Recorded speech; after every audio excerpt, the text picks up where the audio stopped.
people that come to this country come because they have no other choice. They want to come to provide their families. That doesn't mean it's right. That doesn't mean it's right. We should pick who comes to our country. We should control our border.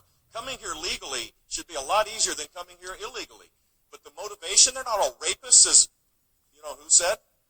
They're not that. These are people that are coming to provide for their families. And we should show a little more respect for the fact that they're struggling. It doesn't mean we shouldn't be controlling the border. That's exactly what we should be doing. Mr. Trump, look.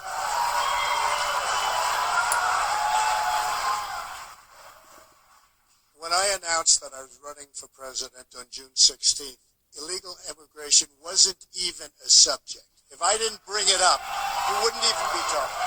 Now, I don't often agree with Marco, and I don't often agree with Ted, but I can in this case. The weakest person on the stage by far on illegal immigration is Jeb Bush. They come out of an act of love, whether you like it or not.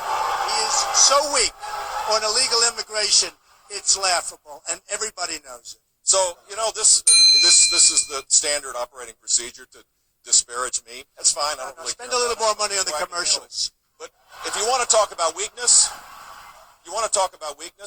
it's weak to disparage women. It's weak to disparage Hispanics. I don't disparage. It's weak to denigrate the disabled. And it's really weak to call John McCain a loser because he was a... I never called him. I don't call him. That is outrageous. He's an American hero. He also said about language. I've laid out my plans. He said about language. 2 days ago he said he would take his pants off and moon everybody, and that's fine. Nobody reports that. He gets up and says that, and then he tells me, oh, my language was a little bit rough. Okay. My language. Governor Kasich. Give me a break.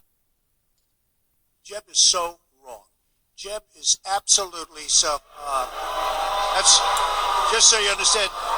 You know what that is? That's Jeb's special interest in lobbyists talking. Look, let me just tell you something. Jeb is so wrong. You got to fight ISIS first. You fight ISIS first. Right now you have Russia, you have Iran, you have them with Assad, and you have them with Syria. You have to knock out ISIS. They're chopping off heads. These are animals. You have to knock them out. You have to knock them off strong. You decide what to do after. You can't fight two wars at one time. If you listen to him and you listen to some of the folks that I've been listening to, that's why we've been in the Middle East for 15 years and we haven't won anything. We've spent $5 trillion in the Middle East because of thinking like that.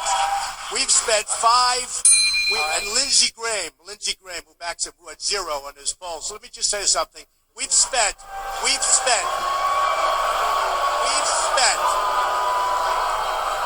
I only tell the truth, lobbyists.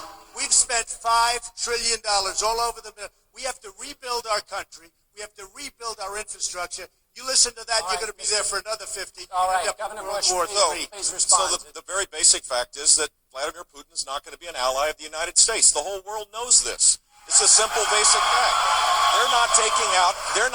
They're not even attempting to take out ISIS. They're attacking the troops that we're supporting.